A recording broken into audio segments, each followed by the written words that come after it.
Muy bien, vamos a la segunda parte del cafecito y voy a conversar con el abogado Juan de Dios Hiraldo.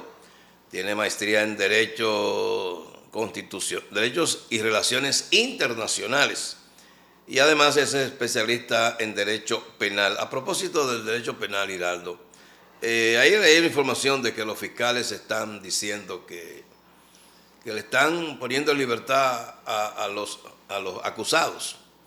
Y uno se pregunta, pero gente que tiene un año y pico preso, entonces le están variando la medida de coerción. ¿Qué pretenden los fiscales? Muy buenos días, don Jaime. Para mí siempre es un placer estar en este espacio. Respondiéndote a la pregunta de que qué pretende la Fiscalía, es un auténtico sinsentido, pero es de entender su postura. Exacto. Porque real y efectivamente tienen que soltarlo, porque el Código Procesal Penal tiene un categórico imperativo y te establece que cuando la prisión preventiva exceda los 12 meses en un proceso ordinario y en un proceso de tramitación compleja, exceda los 18 meses, automáticamente debe cesar la prisión. Es más, los jueces a veces hacen una interpretación incorrecta de la norma porque te ponen otro tipo de medidas. Te ponen un arresto domiciliario, te ponen un localizador electrónico y te ponen una garantía económica. El legislador preveyó que debe cesar automáticamente sin ningún tipo de medida, pero por un asunto tal vez de una interpretación que ellos han hecho, le ponen otras medidas de coerción. Pero la Fiscalía debe entender, y ahí debe primar la coherencia, que las medidas de coerción son de carácter meramente instrumental.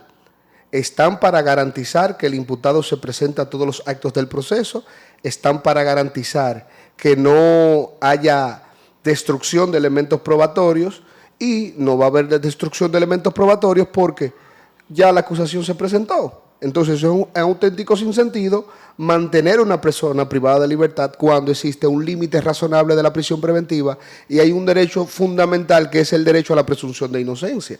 Entonces, eso es puro pataleo.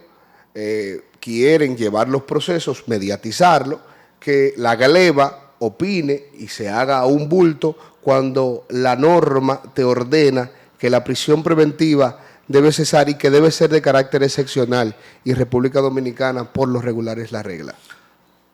Todo esto, Hiraldo, contribuye a que ya el mismo vulgo al que te refieres entienda que no va a pasar gran cosa con todos esos inculpados. Y probablemente esté señalando hacia los jueces, que es lo que los fiscales están logrando, que son los jueces los culpables, cuando realmente es el Ministerio Público que no tiene la capacidad de instrumentar un expediente del volumen que le anunciaron al país. Es que no es así, es que interpretamos mal las cosas. Un proceso tiene muchas etapas, tiene diversas etapas. Que yo esté con una medida distinta a la prisión preventiva no significa que ya el proceso se terminó, porque viene que tú eres inocente. O que tú eres culpable o que eres inocente. Entonces, llega la etapa de la instrucción, que un juez de la instrucción va a determinar si existen elementos de prueba suficiente para enviarte a un juicio de fondo. Si hay elementos de prueba suficiente, bueno, se va a emitir una decisión de condena o de absolución. Pero también si se condenan o se absuelve, tú puedes ir a la corte de apelación. Y si la Corte emite cualquier decisión, tú vas con una última instancia a la Suprema Corte de Justicia. Pero la Fiscalía, don Jaime, tiene miles de billones de pesos incautados, tiene cuentas bloqueadas, tiene bienes, muebles. ¿Qué es lo que busca el derecho penal? Una justicia retributiva. Si a esas personas se le condena en una etapa del proceso y tienen los bienes en su posesión, automáticamente la justicia o el Ministerio Público va a cumplir su rol. Es un error culpar a los jueces, porque los jueces son un poder del Estado que, digo yo, debe ser el poder más sólido. ¿Por qué? Porque los jueces son el contrapeso de las arbitrariedades del Ejecutivo y del Legislativo, pero no lo hemos entendido así. Yo lo he visto en Estados Unidos, por ejemplo, te voy a presentar el caso de Casey Anthony. Casey Anthony la acusaron de haber matado a su hija y los jueces, un juez la descargó porque no habían elementos de prueba y todo apuntaba a que fue así. O.J. también. Entonces, no vemos cómo en Estados Unidos y en otras latitudes quieran soslayar la función judicial, que es una función importantísima. Los jueces deben estar atados a lo que es la Constitución y al debido proceso, y ellos están cumpliendo con su rol. Pero parecería que los fiscales anticorrupción se emocionaron, se pasaron de contentos, como dice el pueblo, al orquestar tantos expedientes al mismo tiempo, sin tener el personal en número ni en capacidad de poder buscar pruebas que realmente fueran fuertes y firmes para poder condenar a alguien. Son muchos casos al mismo tiempo. Yo dije en un primer momento, aplaudí la actitud de la Procuraduría en un primer momento porque realmente se estaba persiguiendo la corrupción. Ahora bien, yo dije que esos procesos el Ministerio Público lo iba a perder por cansancio, por falta de personal, porque son procesos voluminosos que necesitan tiempo, recursos, esfuerzo, material humano.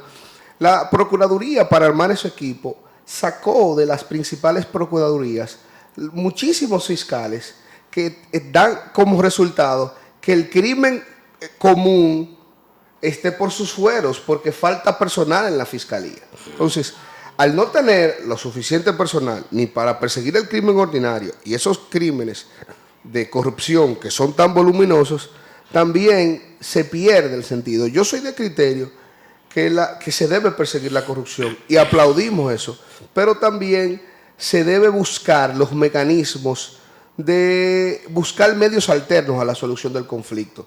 ¿Cuáles son? Bueno, vamos a negociar con estas personas, vamos a declararla culpable, vamos a simplificar estos procesos y vamos a, de una forma u otra, sacarlo de circulación a perpetuidad para que no puedan participar en la política.